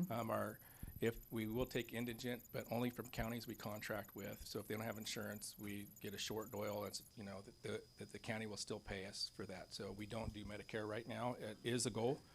We want to get there, but it's just flat rate. So there's no change. It doesn't matter. Okay. It doesn't matter if they're conserved on a 5150, 5270. It's the same. Got it. So how it works, I think, so there's a flat rate and their billing goes through the county. So they submit to us, we put up the billing to Medi-Cal, we pay them, and then you get the Medi-Cal reimbursement. And it's not 100% reimbursed. Medi-Cal never 50%. reimburses 100%. You have to think it's a 50-50 or 60-40, and it depends on someone's Medi-Cal ACA code. Theirs is a flat rate. How we get reimbursed and what Medi-Cal pays us vacillates depending on those aid codes. If they take an indigent client, an uninsured client, we pay the flat rate and get no reimbursement. Well, just to tell you why I asked the question, because you might not have figured it out, but it would show like a priority that you might have of accepting. You might take a Lake County into this bed over a Mendocino County patient. If this Lake County was paying you more, obviously you're in it to make a buck. So I'm just trying to see how that we're trying to be fair and reasonable to Mendocino County, because that's why I'm here, because I'm Mendocino County citizen. So I just want to make sure that I was hearing you, that it's equal monies you're getting, so there shouldn't be a priority over one patient over another, other than Mendocino County. That, you got it right. Okay. Yeah, and I don't see us, I don't see us doing that. The way that it operates now is that we have what we call our host county, which in this case would be Mendocino. And I believe, if I'm not mistaken, Medi-Cal, for an example, allows the host county to set the daily rate for puffs in particular, and then Medi-Cal pays for that through a system they call fee-for-service. So it's the county that really has control over that rate. Medicare, I don't think is quite the same, but again, our goal is to have one rate. How that works out, I don't know the answer to that right now. Dr. Miller is going to work with us to help us, get to what we call a super puff is really what we're trying to do. I just hired an individual that her most recent job was with Joint Commission. And so she's a specialist in that area, and that I hired her with the intent of getting us to that place. So she's going to help us get to be able to take Medicare and hopefully private insurance too. So I do need to backtrack a little bit, though. I do youth. I do get a higher rate for youth patients. The owner of the company wanted my facility to be 100% youth only. We just can't get enough referrals to stay full. It seems like you would, we can't. So be able to divide the unit. So we will prioritize the youth if we have the bed over adult, if we have two packets referred at the same time. And it's not, we do get a little bit more for the youth, but it's strictly because we want to be a youth facility and we're trying to get them in, and we're the only ones locally that will do the youth. So little caveat to that. Yeah. But we're not doing the youth here. yeah. We're not doing the youth. And we Not do- not at the yeah. puff here. Huh? And we do set, your host county sets the rate, and that's the rate that's charged to every county. And I will say too that I have no issues with being transparent. I've got a copy of our. No, I have no issues transparent. Yeah, I have a copy of my my census data from last year. I'm happy to share it with you for the two facilities, and it will tell you how many clients we took, how many of them were return clients, that type of stuff. And I'll share with you, with Dr. Miller, what percentage of the clients coming into this facility are Mendocino versus Lake versus. So it's not going to be a big secret, and if those numbers start going wild, then I'm sure that she will call us out on it. So, but that's not our intent. We're here to serve Mendocino County, and so yes, that's our plan. I got one more question. Sure. So when you set the rates in the contract with the county, does that rate include all the, not just the staffing, but all the other overhead costs? It's all built into that rate? Yeah, it's called all-inclusive rate. And Yes. when the county gets reimbursed, did I say is it from Medi-Cal or Medicare? Which is it? If it's Medi-Cal, if you take Medicare, the Medicare you have to bill directly, so they wouldn't come through, it's a direct billing, but Medi-Cal reimburses the county because we bill to Medi-Cal. And if Medi-Cal reimburses, a 60-40 split, the rest of that, I'm assuming the county would get the 60. And the 40 that's not reimbursed So, would come out of the county's pockets. correct, right, so what Medi-Cal does is have a match. They'll pay a percentage based on someone's ACA code, of how much they'll reimburse, and sometimes it's based on service that they'll reimburse for a percentage. So let's say, it's $1,000 a day.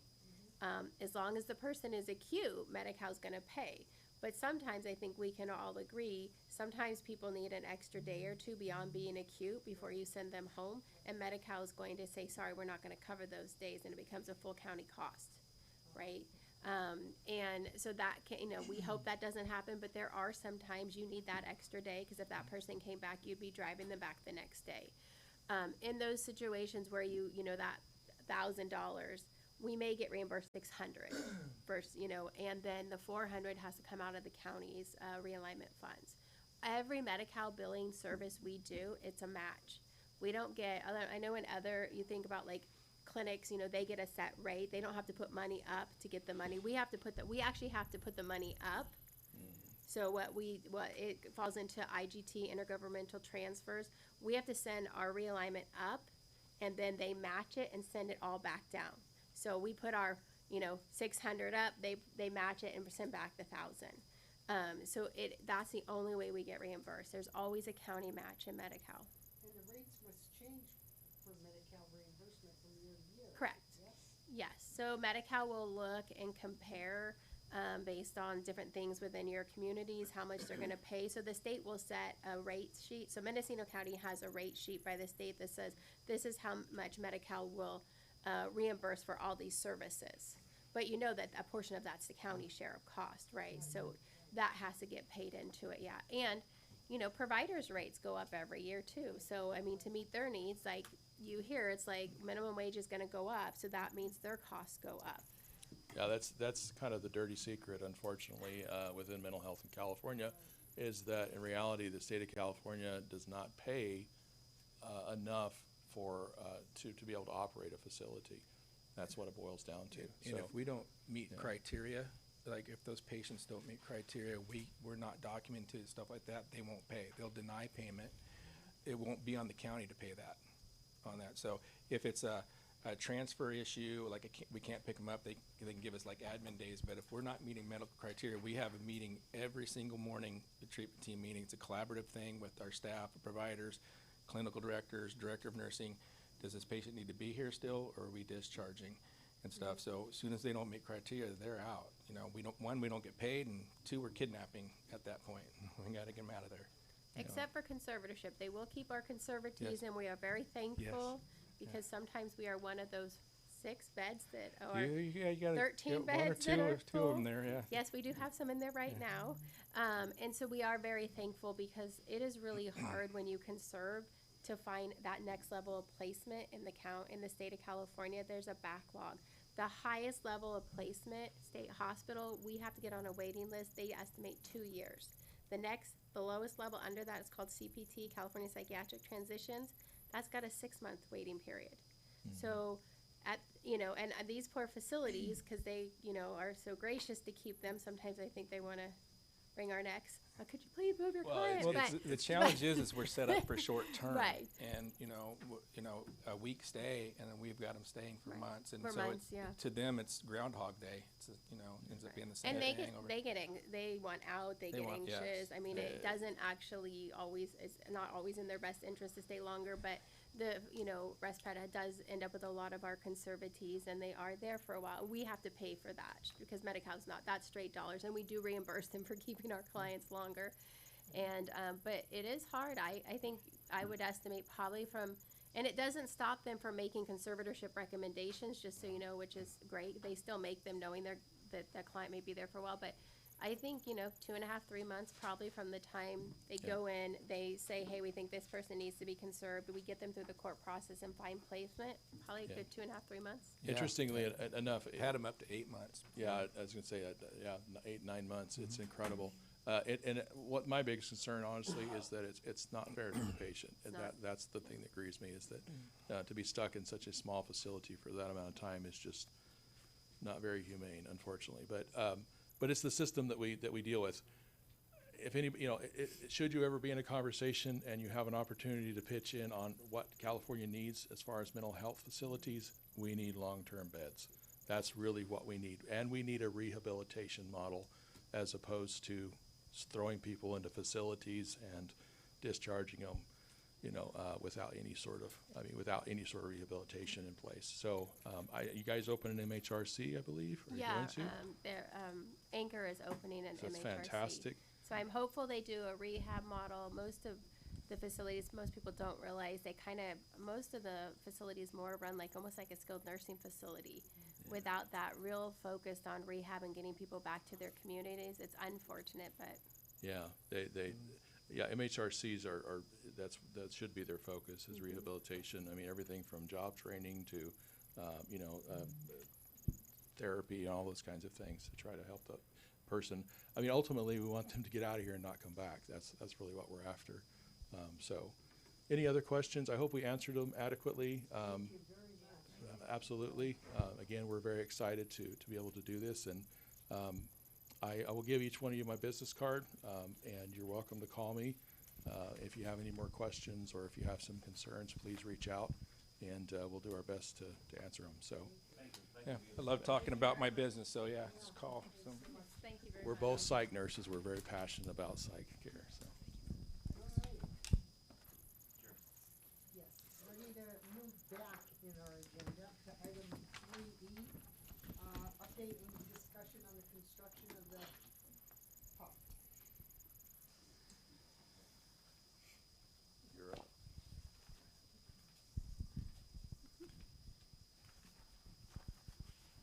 Hello, is this on? Yeah, hi, I'm Doug Anderson. I'm the Capital Projects Manager for the county. The update on the construction, the contractor is moving along. We're currently waiting, as I think we mentioned at the last meeting, on our electrical switchgear, which is due to show up at the end of December. At our current schedule estimate, that is projecting that we'll be able to complete the project in March. We do have an additional hiccup in the completion of the project, in that now the generator has had an additional delay, which is now projecting out into June. And currently we're working on trying to establish a temporary operating generator that will allow us to open, on the March date with some kind of temporary generator facility equipment. We're working out the technical issues to make that work, and we don't really have those details yet, but that's the current goal, is to hold to our March completion date and turn it over to ResPad to start their move-in and training and the rest of the work they need to do to get operational. So Doug, the contract for the contractor was moved to March 12th, is that right? The contract, the actual contract completion date we haven't adjusted yet. That's an estimated completion date. I think our contractor is currently, no, we added, I think we're still in January now with the contract date. We're, as we get more information about specific dates, we'll modify the contract accordingly. But yeah, we haven't moved the contract date to the new estimated completion date yet, but that's. Yeah, just so much to say it's still somewhat of a moving target, though the target's kind of getting closer. Well, as we get closer to finish, it's easier to predict the completion.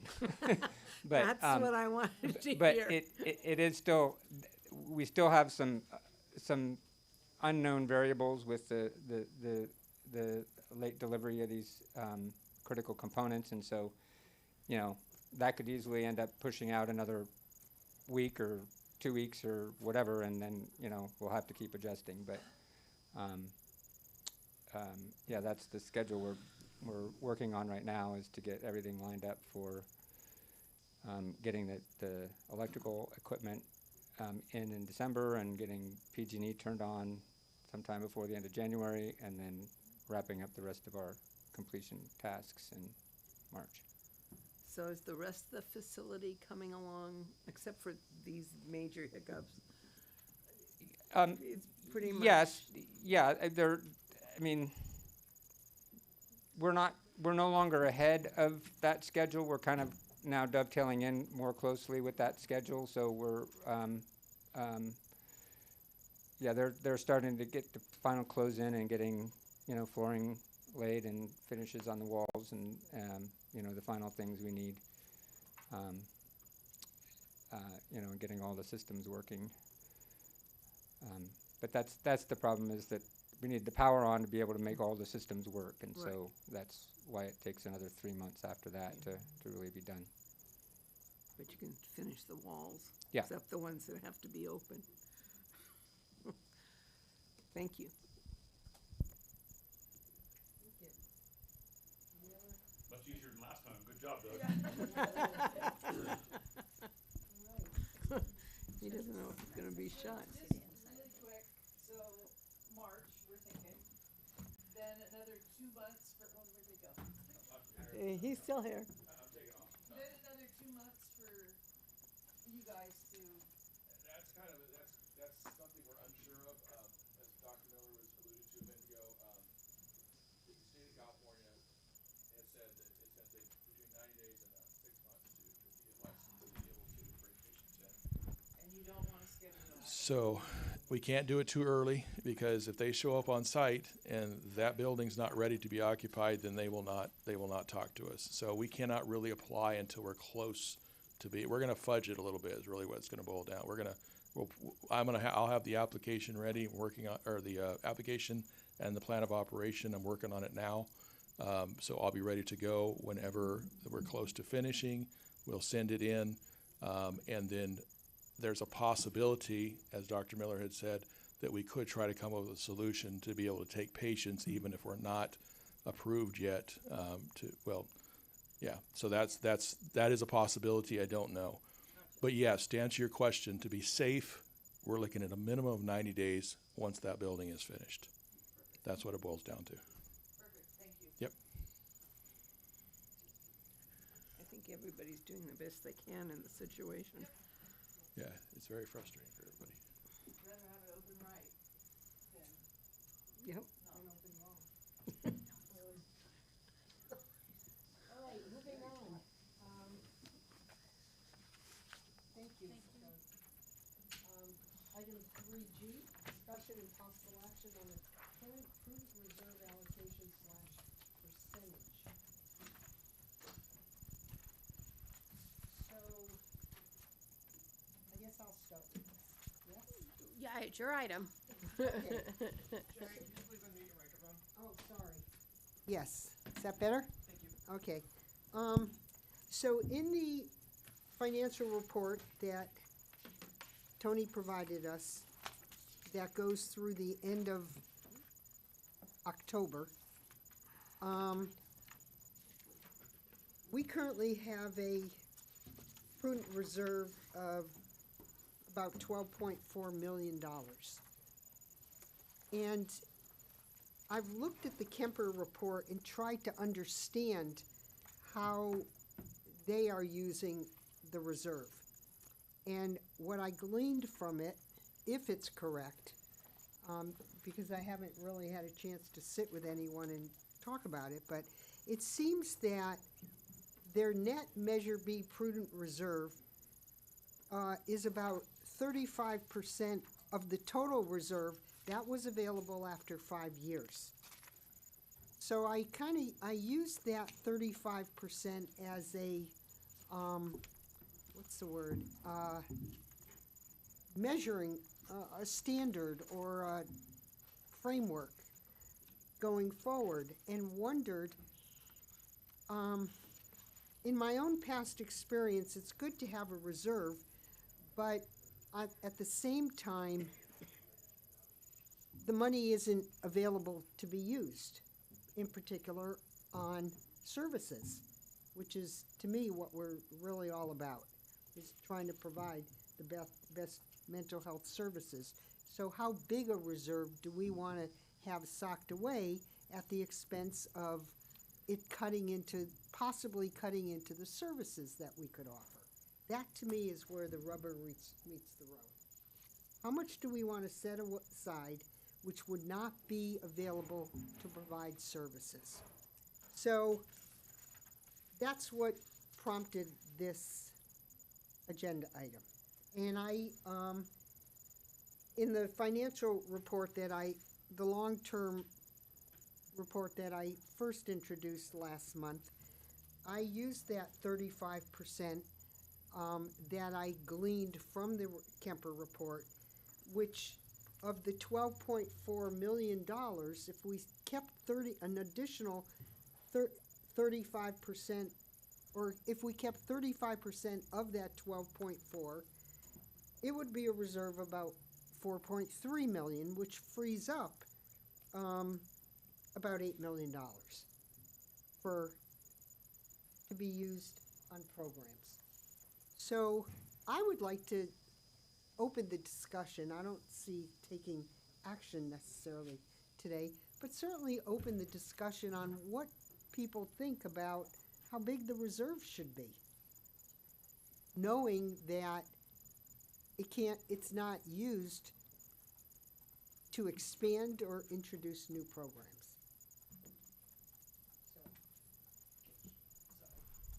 So Sherry, and for everybody on here, other than asking when buildings are gonna be built and when we're gonna open, this is probably has been the most talked about subject with this group. And the good news is, for people who are conservative like me of financial, we have lots of money, and it's in the savings account. But then we have two supervisors here, and when we have, one second here, and when we have like the building at,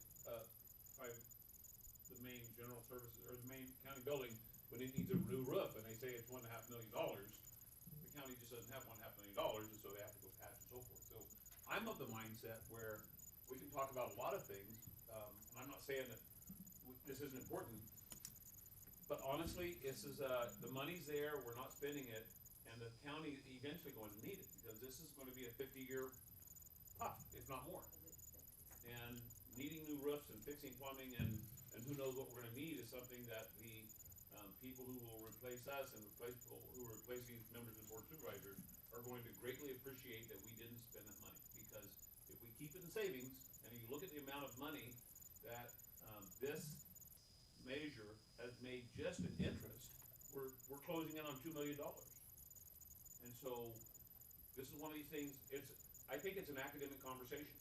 Do we move it out of prudent reserves? Do we leave it in prudent reserves? To me, it's a who cares, let's talk about something else. I'm not saying it's not important, I'm just saying, we're doing well, and if we don't need the money, why do we need to move it out? Okay, Donna? I'm sorry, I'd like to comment on behalf of NAMI, because we all talked about this.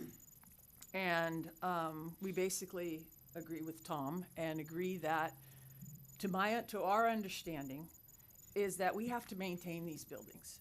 And we have 3 buildings, 2 that are housing our people, and 1 that is rented out and used.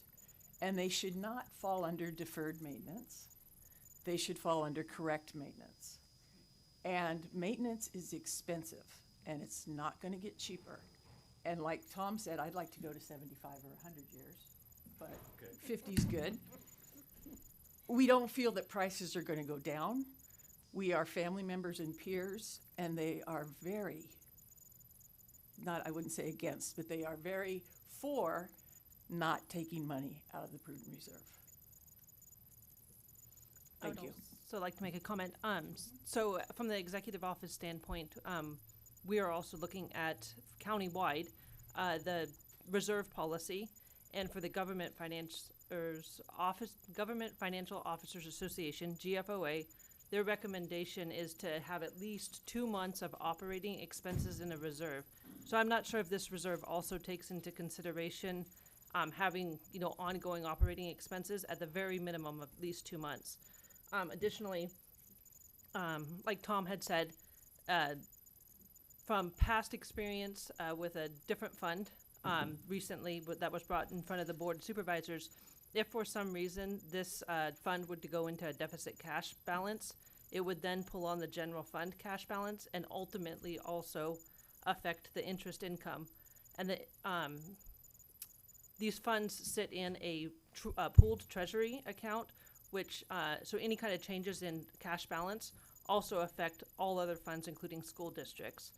The other thing I wanted to kind of bring forward was Having 2 months of reserves is important, because we don't know what HR 1 is going to impact on the expenses around Measure B. Also, depending on reimbursement rates from the insurance companies, if that's I don't know with these claims, if it's a 12-month turnaround time on insurance reimbursement. It depends on if they have a primary and a secondary, you have to bill the primary and then you have to wait for that. And so people know Medicare's a little slow sometimes, and then you have to bill the secondary. So it can take us time to get reimbursements in. Yeah, so having an additional reserve to cover that cash flow is also important. So just some of my thoughts. Okay, so I have a couple other thoughts.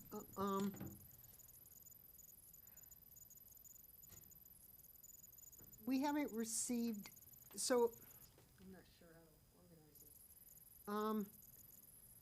I saw two different versions. One was the version where we keep 35% of that 12 million in reserve. That's our reserve, which leaves almost $4 million, or more than $4 million in reserve. Like, yeah, 4.3 million in reserve. If you keep 35 and frees up 8 million. And I heard, Tom, I heard what you said, you know, if we don't need the money, why move it out? And I'm not suggesting to move it out, What I'm suggesting is to kind of try to get ahead of the ball, which is if we get an RFP to determine whether or not we are willing to dig into that reserve to fund that RFP. That's the direction I want to go. Well, I want to know if people are willing to, so would the RFP be reduced in scope, let's say, because it would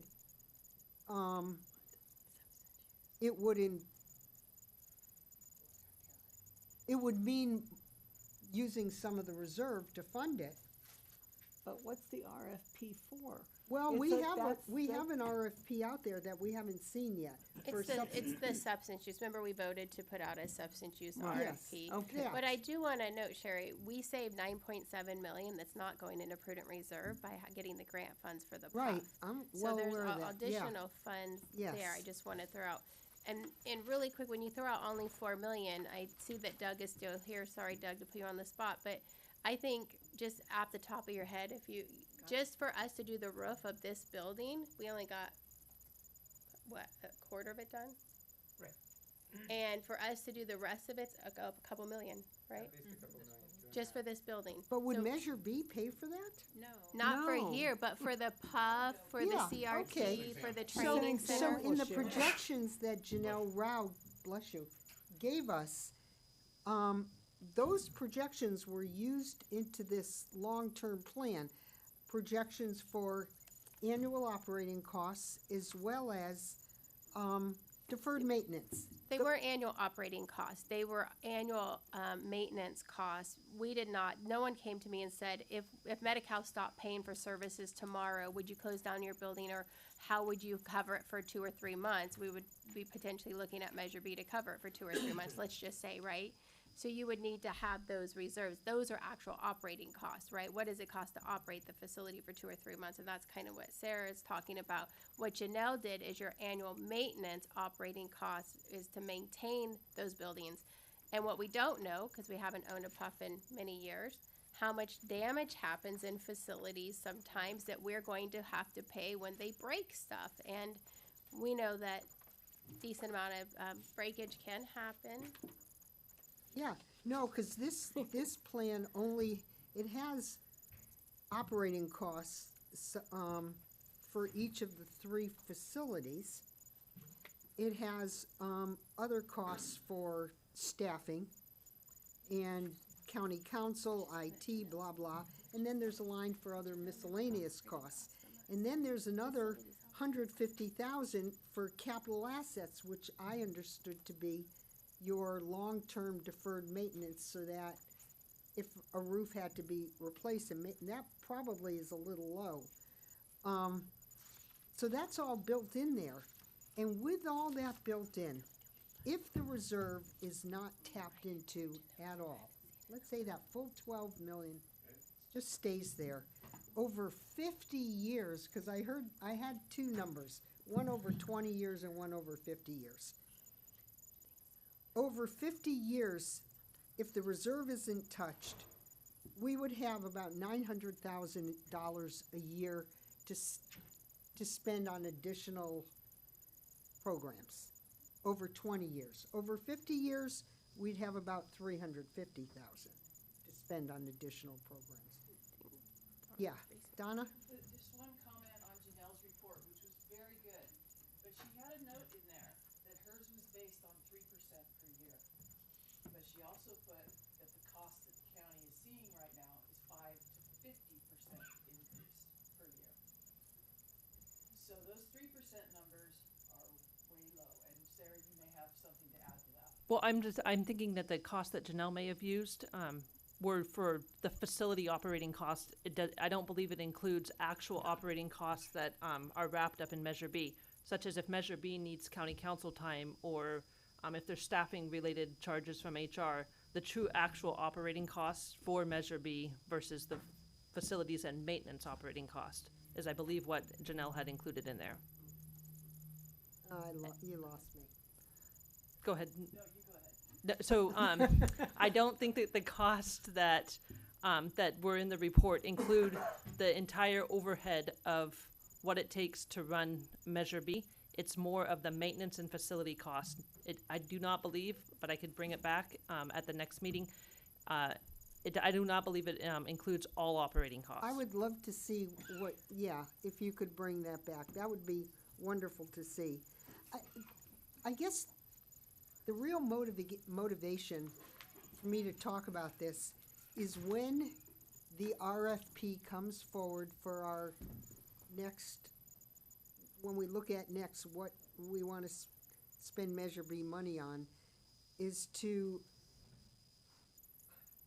determine, are we going to limit that RFP because of we don't want to touch the reserve at all, or do we not want to limit it? Sure, you're a friend of mine. This is so hypothetical, we need to move on. Because when we get that RFP, we're intelligent people, we can have a conversation. Fine. We don't have a crystal ball to Fine. see what it's I gonna just be. want it, I just want it out there. I really do. That's all. I didn't expect a decision to be made or The anything. county's never been in a position where we say, yeah, let's build it, we have the money. The county's always been, oh my God, what are we gonna do? We don't have any money. Right. Now we're in a position, let's build it, but let's not overspend. Okay. Okay, any other further comments? Okay. Item 3H, discussion and possible action regarding vice chair nomination. So Sherry will, this is the last meeting that Sherry will be chairing. She's done her 2 years, and so our vice chair, if she doesn't remember this, our vice chair becomes our chair, which is Joe Bradley is our vice chair. So Joe will be moving into being our Measure B chair for the next 2 years, and so we will need someone who is willing to serve as the vice chair for 2 years, with the understanding that you kind of agree to be the chair after those 2 years. Well, anything can happen. No, she says that you kind of agree. You to be chair for 2 years. After your 2 years as vice chair, well, because, I'm just noting. So, we need to know if there is anybody who's interested in serving as the vice chair for Measure B for 2 years. Can we nominate someone, or should we just wait to hear who's interested first? Well, I think you can do either way, but hopefully if you're gonna nominate someone they know, so they're not blindsided, but you can nominate No, them either way. I was blindsided. It was fine.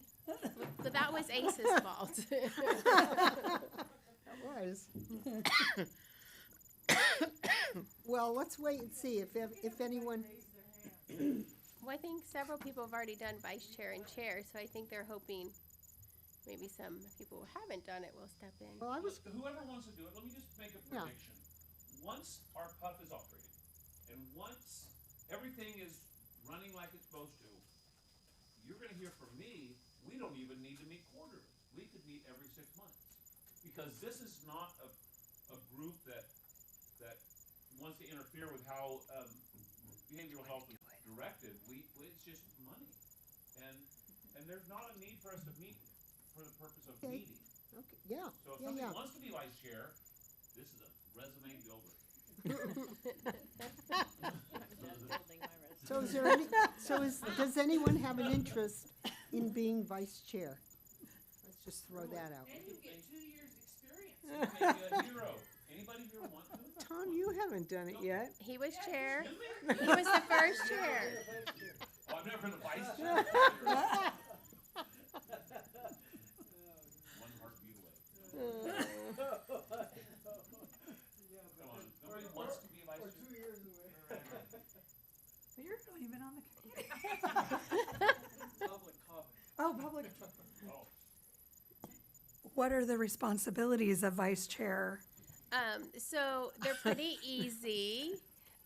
So the vice chair just has to fill in if the chair is absent, and some vice chairs, not all, will join the agenda meeting. So sometimes it'll be, so once a month, you would meet with staff to set the agenda and work with staff on setting the agenda, and then, Wouldn't it be once a quarter? oh, once a quarter, yes. Yeah, well, you're Sorry, talking once a BHAB, quarter. I'm that's talking true. BHAB. Yeah, once a quarter, and maybe once every 6 months, once Tom moves us to every 6 months. So it's just a quarterly meeting with us, and then setting the agenda, and then being here or chairing if Joe was absent. Easy peasy. I haven't had to do it at all for Sherry. But I've been sharing BHAB instead. I mean, you know, far be it for me to not build my resume.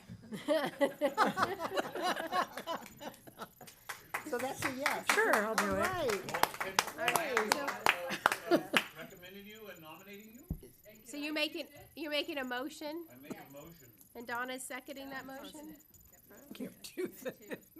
Will you take roll call, please? Wait, are there any other nominations? Oh, right, well, yeah, I don't think there's gonna be. I can't commit where I'm gonna be in 2 years, so I'm at that age. Is there any other discussion? At that age, don't start that. No, I might be out of Okay, county. I let's might be take the moving, vote. yeah. I can't even commit. Member Barrett? Yes. Member Wilford? Yes. Chair Evian? Yes. Member Ramos? Member Vaughn? Yes. Member Miller? Yes. Member Pierce? Yes. Member Alden? Yes, and thank you. Member Muschetti? Yes. Member Bradley? Yes. Member Hey. Ramos never said yes, so, or There no. was- there so was a that's why- grumble over here. You had no idea what was gonna happen. Right. Lucky me. Lucky me. I just All want you to know, right. I didn't Thank nominate you very this time. much. Thank you. And thank you. Thank you, Janine, for not being the person who nominated me for a thing this time. Okay, moving on, item 3I, discussion regarding press outreach, how to get the word out. That's what I wanted to put on our agenda, if anybody has any ideas. We ran into that with BHAB, where we were getting all this bad press. People did not understand what we did. So we did a meeting that we called BHAB 101. And it put Dr. Miller on the spot because she had to do a lot of talking. But we invited all the supervisors, we invited all the police departments, sheriff's department, city councils, and a lot of them showed up, and we opened it to the public, and we made it, we kept trying to get it out there, because there's so much in our community that plays telephone. You know, I might tell you something, by the time it gets all the way to Tom, God knows what Tom is gonna do with it. So,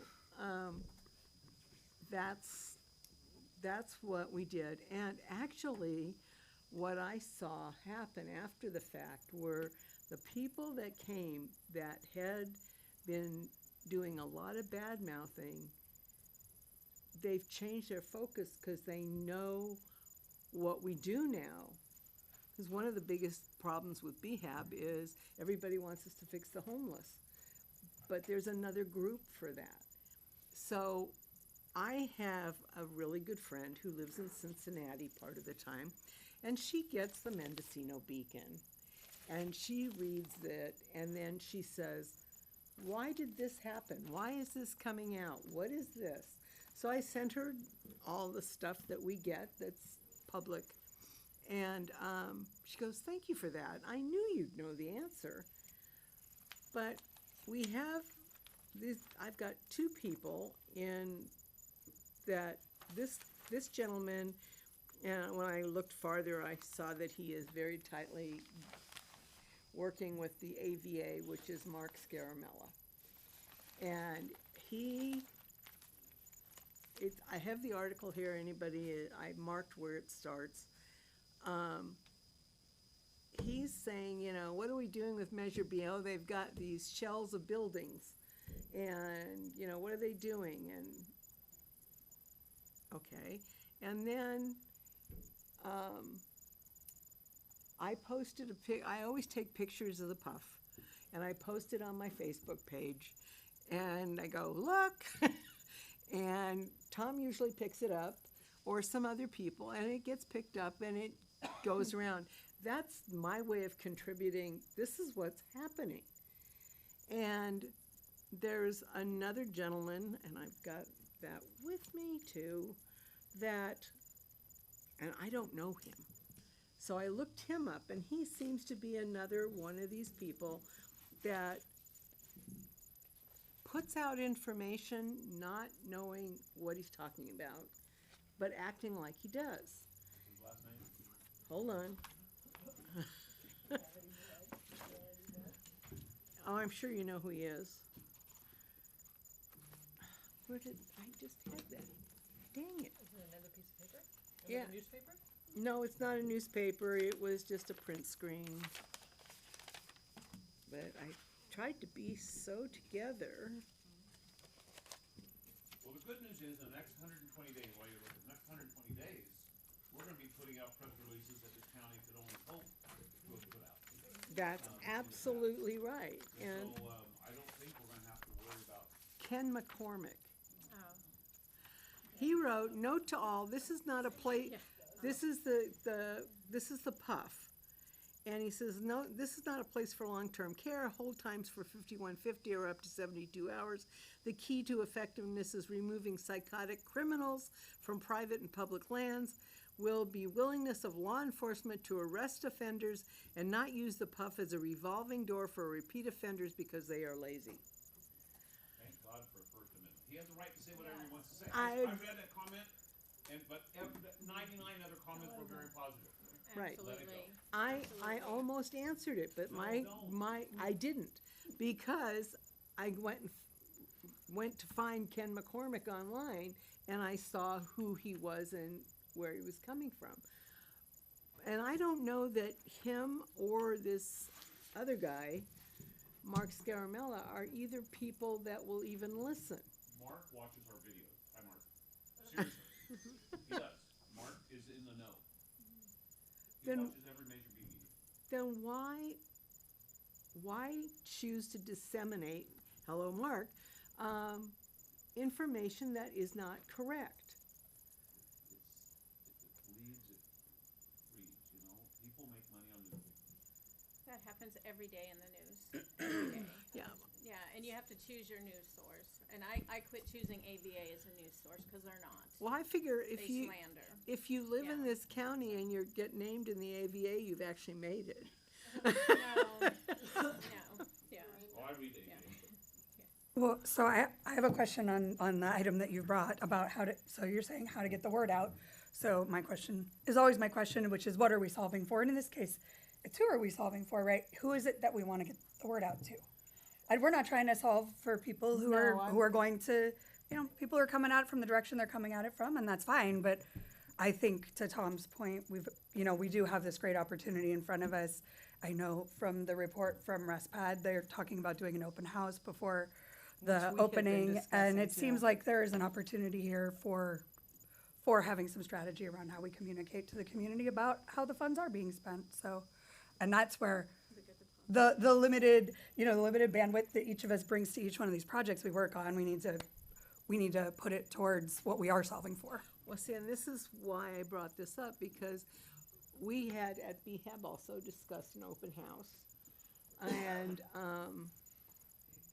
having seen how RestPad works and seeing how other facilities work, I was very pleased that RestPad, who we've been working with for years because they have been somebody we could depend on, has agreed to work with us here in Mendocino County.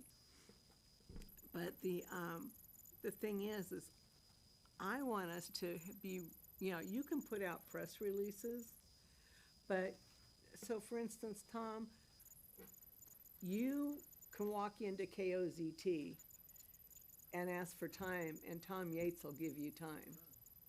And that's the kind of thing I want us to do, not just the normal press releases. I want people like these people to come and see what we've accomplished. They don't know what a training facility is, but we're intimately involved with building it. They don't know what the CRT is. We're all intimately involved with what's happening. That's why I wanted us to start preparing for this. Well, the majority of us are volunteers, and Dr. Miller does a great job of she has press releases that come out. Right. We just ask, let's not lose this opportunity when the PUP gets ready to open and we have RestPad coming into Mendocino County. This is our opportunity. Well, see, silence the critics. And that's part of the thing. When Joy and I did a press release a couple years ago that we wanted to get on the radio stations, and the way they deal with them is they put them out on a calendar, and it's up to the online talent to choose to say anything. So what we were trying to get out didn't. On KOZT, I know Hugh and Jamie. But KCYX may be the best. They didn't do anything that time. So that's why I wanted to bring this up now. And maybe these guys will be curious enough to come and look and go, I'll contact Karen Autobody from KZYX, and she can get us on any radio station. And I'd love to join you, and the two of us go in and talk about it, if that's okay with the chair and everyone. Yeah, and I'm more than glad to. Okay, I'd like to make a comment as far as representing Mendo Matters, which is a local organization here that is wanting full transparency by our government agencies. I do feel that a lot of people aren't going to the county websites and looking up information. A lot of people that live in the community deal with issues that come up at a last minute. Procrastination takes place. Everybody's busy with their lives until something's a crisis. Do they actually take the time to come to meetings or deal with it? No, So you're the right. only other way that you can get out to transparency to the community would be to develop some social media sites that are called Measure B Instagram or Facebook or Twitter sites. You could do it in a fashion that it wouldn't take too much time, because if you're already doing press releases, I would upload them onto those sites, because people would see Measure B and they would know that's an official site. Because people on Facebook or Instagram, these social media accounts, they don't know, is Kim McCormick right? Is, who's right that's posting something? But if it came from the Measure B site, and it was merely an updates on what's happening with the Measure B, that would be one way to do it. There's many, yeah. Here's the problem. If Measure B is a government entity. Right. And with court decisions, if somebody puts on there whatever they want to put on our Measure B Facebook, we can't take it down. They could use the F word against every one of us, and we can't legally take it down because of freedom of press. And so staying away from government social media, unless there's a full-time employee to monitor it and so forth, is a very dangerous idea. I don't know about that. I Okay, think it's I'm just telling you, I think it's I've been a victim of it. transparency, and yes, do people get blasted, government officials, I know that those in the room can say that, you know, they get something said bad about them on social media, and that's gonna happen. But if you just sit back and you go, okay, we're not gonna do anything because we don't wanna get blasted, that's not the answer either. I think that if you don't like the social media presence, then you're gonna have to find some way to get it out to the public. Is it a mailer that goes with their, a county bill, that would come out for, I don't know. But more people are looking at social media than are looking at the newspaper today. It just needs to get out there and be addressed. So the other thing that could happen is you could do a press release and give it to everybody here on this committee, and I can upload it and send it out. If somebody saw it coming from me, a certain group of people, such as Ken McCormick, is gonna know that I'm stand behind that press release that went out. Assuming that I do. I have to just read it first, but nonetheless, I'm in support of that because I think that, you know, Mendo Matters would also support and upload it onto their social media platform sites if the information was true and correct, which is just basically the public deserves and they need an update as to what's happening here. And So what about if there's a press release, having a link at the end of the press release saying, go to this link, and it would be a Measure B website, not social media, but it'd be a website. I don't, if you want to develop a website. We already have a you already website. have it, then you website. could do it there, but you just need to have content always going in there, you know, so that's a job, and so you have to make sure somebody can do this. And honestly, to be transparent about it, up until that PUF unit's up and going, you probably should be something monthly going on it. And if you can't make that commitment, then, you know, I think one is, I think this group's meeting every 2 months, is it? 3 months? You know, I'm all for of not having a lot of meetings, trust me, but I personally feel that it's not enough time and attention, and I'm just speaking up now, even though it might be out of line, that there's other things that I would have liked to have discussed at these meetings of things that I personally feel that should be changed around, or, you know, this conversation of how much money that stays in reserves and all of that. I think I'll visit with you, Janine, about it and privately share that, because it takes a lot of time at these meetings. Everybody has places to go. But I just feel that if there's monies that are out there, that we just don't let them sit in an account forever and just start accumulating interest forever more. We need to have the proper holdbacks for reserves and operating, no question. But the monies, the people voted for the monies to be used on projects that would be helpful for the community. And we have been doing that, okay, no doubt, but I think that there's probably more that can be done, and so I'm in support of that. So anyway, but we do need to have social media presence and get the word out to people. And so I haven't looked at your Measure B website in a while to know if there's any kind of updated information on the PUF unit. Maybe there is. We update it monthly with the director's report, so all the projects are updated and pictures are updated and meeting minutes go up quarterly. I just don't know that the people think to go to Measure B when I they're don't think they do. scrolling through their feeds at night. You know, they're looking now at Christmas stuff. So if you know, they're not looking at Measure B. So I think we just need to do a good job of, like I say, if it's something that I can assist with for putting out a feed, I'd be more than happy to. Thank you. Mm-hmm. So Joe, you made one comment, there's another group to fix the homeless. Yeah, it's called, it's the COC? CFC. COC. Oh. Yeah, Continuum of Care. yeah.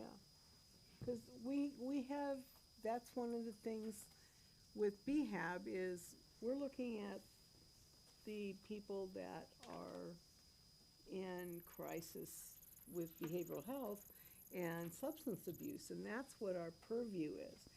There's secondary things that come with that. Sometimes it's homelessness, sometimes it's other things. But there are, you know, you get all that, but we can't just focus on homeless. And then we also have, as Kirk brought up, these people also have their rights. And there are people that want the right to live on the street. There used to be a gentleman who lived in Mendocino, and he was all over town. Everybody knew him. Everybody talked to him, and he was, when tourists came by, he'd growl, but anyway, he was this very imposing figure, and he was homeless, so everybody thought. He got ill, and then all of a sudden there was a daughter. And guess what? She made him go live in his house up Little Lake Road while he was ill and until he passed. But he was sleeping at Friendship Park. He made that choice. It's his right to make that choice.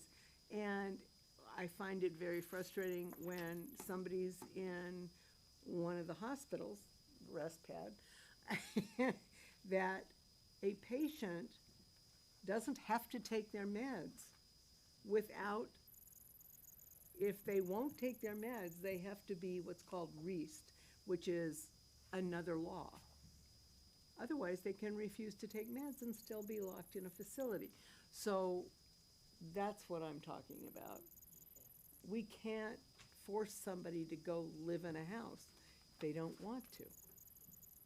So that's a whole nother, that's a whole nother thing. And that's what I'm talking, when I said that, that's not our purview. Well, there is a huge overlap between homelessness and mental health issues. But it's Huge. not always. No, I know that. Okay. I know that. So, Okay, let's move. yes, thank you. Okay, item 3J, the calendar for 2026. So I'm gonna throw out a request. If we stay on our current schedule. Thank you. If we stay on our current schedule of every 3 months, the third Wednesday of the month, the next meeting would be February 18th. Mm-hmm. Yeah, somehow this calendar is wonky. So I'm out of the state on the 18th. So Well, but I thought we met on the 4th. We do, Okay. The 4th? yeah.